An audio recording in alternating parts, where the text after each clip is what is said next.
Right, so we are back again for yet more Murder Drones AU rankings. I have learnt from my horrible experience last time and switched back to the comic-only style for this one. That also means that we are bringing back the old rating system for these AUs in an effort to be as unbiased as possible. For those who need a refresher, the categories our AUs will be ranked on are premise, characters, and art and structure. Premise refers to what is being changed about the story or what new story is being told in the comic. Is it an interesting idea? Is it well thought out? And are there any major plot holes? Characters refers to the individual members of the story. Do canon characters keep their characteristics or are they changed, and if so, does the change make sense? Are there any new characters and how do they fit in with the canon cast? Art and layout looks at the looks of the comic. Is it well drawn? Does it flow nicely between panels? Are the characters and settings designed well for the theme of the comic? And is the text easy and nice to read? Each comic will be rated out of 10 on each of these categories and their totals tallied to find out which is the most worth your time.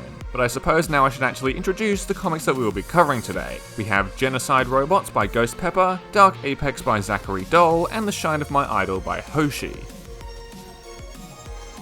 The premise for Genocide Robots is one that I honestly thought I would have seen more of by now, that being the inclusion of more murder drones on Copper 9. In this case we have X, Y, and Z, who hail from the Proxima system. They fled their home planet after regaining the memories of what happened to them in the Elliot Manor. Unfortunately, all of them seem to be even worse pilots than N, causing their ship to crash and burn like Pirate Software's career. These three are not actually the main cause for concern to our main cast though. That comes in the form of Vivian, a worker drone who isn't from the bunker colony that Uzi grew up in. She comes equipped with some hacking technology similar to what we see Uzi make in episode 2, but much more advanced, something that she shows off by taking control of our puppy-loving protagonist here. She is after information regarding the Absolute Solver and Cabin Fever Labs for reasons that are not yet made clear to the audience at the time of writing this, and the cast spends much of the comic thus far evading or avoiding her. This is where my major criticism of this comic is at the moment. There are 6 of you here. 5 fully functional disassembly drones and a solver drone that managed to take down Sin. You would definitely be able to cut this bitch's head off. The rest of the comic is pretty campy, going through another prom as we are located exactly 1 year after episode 3, and I don't have many major criticisms of that other than it being slightly unoriginal. Unfortunately, when the main driver of conflict in your comic is also something that makes very little sense in terms of what we know about these characters and what is still canon writing in your comic, makes it much harder to believe this premise. 6 out of 10. Before I talk more about Dark Apex, I will let you know that I have spoken briefly to the creator of this comic and asked him some questions about it over Discord, meaning that I am slightly more privy to the information on this comic than the average viewer, which is not the case for the others. This shouldn't influence my review in any way, but I thought it important to mention. Dark Apex begins just after episode 6 and was being written during that time, thus ignoring the events of the last 2 episodes. However, the first chapter of this comic that has been released is somewhat similar to the start of episode 7, with Uzi, N, and Tessa surviving the crashing elevator and V left to die. However, this time instead of being vague about why he cut off her hand, N tells Uzi straight what he believes to be going on and warns her against any more use of the solver. Tessa meanwhile is adamant on moving forward with the plan and quickly gets sick of these two chatting with each other. Because this comic was written before episode 7, Dole may have not been privy to the information that Tessa becomes Tessin, and may have written the story in a way where this doesn't happen. I don't know if this is the case, but if so, it would be interesting to see how this plays out with Tessa as a regular human. Aside from that though, the premise seems relatively benign and works very heavily off of the original storyline, so if you're a big fan of stuff that sticks close to the source material, this may be what you're looking for.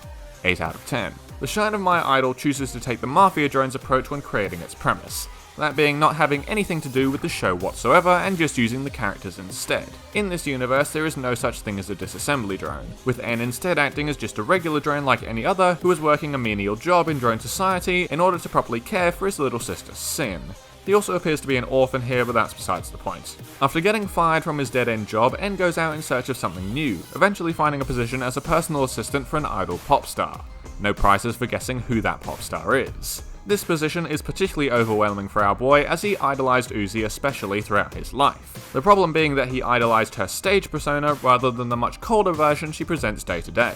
This comic is especially early in production, so I cannot give you much more of the plot beyond that. However, what we do have here is the setup for a relatively interesting dynamic with a good arc to it, but that will come down to the characters and the way they are written to deliver off of that idea. The lack of focus on the actual murder drone story here will also cause a number of people to not be interested in this comic, so 7 out of 10. As you probably realised from my premise description, Genocide Robots has a lot of characters. Even in just our core group that we see throughout the entire comic, we've expanded from 3 to 6, which is a big jump, especially when it comes to giving everyone proper attention. Our author has likely at least somewhat considered this though, as much of the dialogue and major events happen within the large group, allowing for all of the characters to have some input. The voice of each character for the most part is very recognisable, and it allows us to make some decent characterisation for all 6, helped along by the fact that we already know how Uzi, N and V act, and they stay mostly true to their canon counterparts in this comic. What forcing all of the characters to stay together does though, is it limits the opportunities that we have to really get to know each of the characters. We are 10 chapters into this story, and I have very little knowledge regarding these 3 beyond their surface level personalities, even less so for our primary antagonist, which is a very important omission. The dialogue itself is also a little bit hit and miss. Some of it is genuinely funny and got a good smile out of me, but there are also parts where it seems a little juvenile, and I mean that in the sense that it sounds like a younger child wrote it due to the large number of proper nouns. Overall, the characterization here is definitely not perfect, but for having so many characters, it is pretty satisfactory, so 7 out of 10. Dark Apex falls on the complete opposite side of the spectrum, having only 3 characters in its entirety. Granted, there is a lot less of the comic out in comparison, but it's still noteworthy. As this is supposed to be a direct continuation from episode 6, the characters are supposed to be almost exact replicas of their canon selves. N follows this guide very well, having the same degrees of emotional distress towards V, who is actually dead this time, and concern of Uzi that is very accurate to what we see from episode 7. The difference being this time that more of his focus is put on Uzi. Tessa starts to wean away from the canon a little bit though, losing her rambunctiousness and control over the scene that we see so much of in episode 6. She is still very mission focused though, and I'm a big fan of the reference to the mask shots from the episode here. Uzi is also not quite right for me. She is much more open about her feelings within these first few moments before she has had time to think things over. She is also outwardly vulnerable around Tessa, a person who she still doesn't fully trust. I feel like both of these characters are near misses, but given that I have so little comic to work with, these near misses are going to heavily impact the rating. 7 out of 10. The Shine of My Idol also chooses to stick with the characters seen in the canon, which is good because otherwise I'd have very little idea why this is a Murder Drones comic. N is still the kind and caring soul we know him to be. He takes good care of Sin and tries his best to be nice to Uzi despite her repeated rejections. There is also more depth in his character now, coming from the fact that he is living through a difficult part in his life. Stuck as the sole provider for himself and Sin with nobody thinking much of him at all and no support network. I hate to bring real life into funny robot cartoon, but that is a very real and relatable situation, and it is portrayed quite well. We get a little bit of a one-dimensional look at Uzi's personality so far. She is deliberately cold and evasive towards N after certain events that may get me demonetized occurred with her last assistance. I feel like this will change as the comic progresses, but for now there isn't much I can say about her. And that is honestly about it for the characters. The remaining characters in this comic consist of Sin and the other workers in the Idol Agency, who only have a few lines of dialogue each. The characterization of N is top notch here, and the rest of the dialogue is well written, but because there is so little I can speak of, I need to knock a couple of points off to give it an 8 out of 10.